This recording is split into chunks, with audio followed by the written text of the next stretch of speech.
جی السلام علیکم 27 ایپیسوڈ کبھی میں کبھی تم کی ریویو کے ساتھ میں حاضر ہوں. سوری مجھے دیر ہو گئی، لیکن کسی نے ایک نے کامنٹ کر کے نہیں پوچھا کہ آپ کا ریویو نہیں آیا. میں بھی انسان ہوں، میری زندگی میں بھی کچھ مسائل چل رہے ہوتے ہیں، تو اس وجہ سے میں لیٹ ہو گئی، سوری. اور چلیں اب بات کرتے ہیں. ہم نے لاسٹ ٹائم دیکھا کہ شرجینہ مصطفیٰ کو اپنی پریگنینسی کی خبر دیتی ہے، اور وہ اوبویسلی بہت خوش ہوتی ہے، اٹس کوائٹ نیچرل. اور لیکن وہ دیکھتی ہے کہ مصطفیٰ کا جو ایٹیچیوڈ ہے بڑا اسٹرینج ہے، اور لیکن وہ اسے پیچھے پیچھے اس کے آتی ہے، اور وہ اپنے روم میں آ کے لیٹ کے سوچ رہا ہوتا ہے. پھر دکھاتے ہیں بہت پیار سے، بہت آرام سے، کیونکہ ہم نے دیکھا ہے کہ پورے ڈرامے میں ہر چیز کو بہت طریقے کرینے کے ساتھ دکھایا ہے کہ عورت کا کیا کریکٹر ہونا چاہیے، ایک لڑکی کا، اور اسی طریقے سے ہسبینڈ کا. تو اس میں پہ دکھاتے ہیں کہ وہ اپنی پوائنٹ آف ویوز اسے بتاتا ہے کہ ہم ابھی، مجھے لگتا ہے ابھی بہت جلدی ہے یہ سب کچھ، لیکن وہ یہ نہیں اسے کہتا مطلب کوئی کہ خدا نخواستہ کوئی نقصان کرا لے. بس جو اس کے ویوز ہوتے ہیں یا اس کے تحفظات ہوتے ہیں وہ اس کے آگے رکھتا ہے. وہ اسے بتاتی ہے کہ میں تو بہت خوش ہوں، مجھے بچے اچھے لگتے ہیں، مجھے اچھا لگے گا کہ میرا کوئی بیبی ہو، مجھے ماما ماما کہے. اور وہ اسے کہتا ہے میں بھی بہت خوش ہوں، ایسی بات نہیں ہے.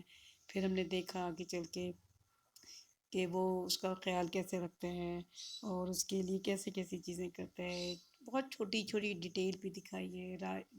رائٹر نے جتنا اچھا اسکرپٹ لکھا ہے، اگر ہم اس وقت ڈائریکٹر کی تعریف نہ کریں تو یہ بہت ناانصافی ہوگی. ڈائریکشن بہت اچھی ہے، بہت اچھی ہے. اچھا، ہم نے دیکھا کہ ماں تو کبھی یاد نہیں کرتی، لیکن مصطفیٰ کے فادر اسے یاد کر رہے ہوتے ہیں اور رو بھی رہے ہوتے ہیں، اس کی پرانی باتیں یاد کر رہے ہوتے ہیں، اس کی پرانی چیزیں یاد کر رہے ہوتے ہیں، جو کچھ اس نے کبھی اچھا کچھ کیا وہ یاد کر رہے ہوتے ہیں. اور لیکن والدہ کو بڑا سکھایا کہ بڑی سخت ہیں. حالانکہ مجھے لگتا ہے کہ والدہ کو تو ملنے کے لیے جانا چاہیے تھا، لیکن وہ ابھی تک نہیں گئی. اور آپ لوگ کیا کہتے ہیں پلیز بتائیے گا. اب دیکھیں جب وہ آفس جانے لگتا ہے تو کتنا نیٹ کلین اور سوبر سا تیار ہو کے جاتا ہے. میں نے کہا یہ بھی آپ لوگوں کے ساتھ شیئر کروں کہ کتنا وہ سوبر لگ رہا ہوتا ہے. آپ اس کا ہیئر اسٹائل چیک کریں. اور بہرحال پھر دکھاتے ہیں عدیل کی، ایک مردوں کی جو کمزوری ہے، عورت اس کمزوری کا فائدہ اٹھاتے ہوئے جو آفس کا بندہ ہے، جو رباب کا فادر ہے، اس نے اس کے پیچھے لگا رکھا ہے کہ تم اس کے اندر سے کوئی ایسی خامی تلاش کرو، کوئی ایسا ثبوت تلاش کرو جس کی وجہ سے میں رباب کی زندگی سے اس کو نکال باہر کروں. تو اس نے ایک لڑکی ہائر کی ہے آفس میں، اور بہت حد تک دکھا رہے ہیں کہ وہ اس کے پیچھے پیچھے چل پڑا، اور جیسے وہ لڑکی چاہتی ہے اب دیکھیں گے ہم. اور اس کے علاوہ ہم نے دیکھا کہ جب شرجینہ کی والدہ کچھ بنا کے بھیجتی ہیں، تو یہاں پہ میں نے دیکھا کہ اس کو اتنا زیادہ نہیں ہونا چاہیے. کبھی کبھی ہو جاتا ہے، والدہ بھی کچھ چیزیں بھیج سکتی ہیں، لیکن ہم نے دیکھا کہ مصطفیٰ ناراض ہوتا ہے اور شرجینہ کا غصہ بنتا تھا، شرجینہ کی ناراضگی بنتی تھی.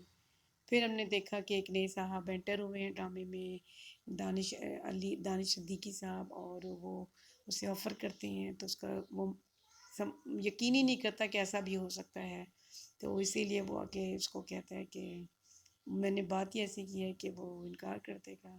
اور پھر ہم نے دیکھا کہ عدیل اس لڑکی کے پیچھے پیچھے بھاگ رہا ہے، اور ہم نے یہ دیکھا کہ مصطفیٰ اس کی خدمت کر رہا ہے، اس کے لیے شیک بنا کے لے کر آتا ہے، اور وہ بہت سرپرائز ہوتی ہے، اسے یقین نہیں آ رہا ہوتا. پھر وہ اسے بھی آفر کرتی ہے، لیکن وہ کہتا ہے کہ نہیں، تمہیں زیادہ ضرورت ہے اچھی اچھی خوراک کا. تو بہرحال پہ دیکھتے ہیں کہ وہ چاہتی ہے، اسے کہتی ہے کہ میں اپنے پرانے مصطفیٰ کو ڈھونڈ رہی ہوں. عورت محبت کے معاملے میں ذرا ڈفرینٹ خیالات رکھتی ہے، اور وہ ابھی تک اسی فیز میں ہے.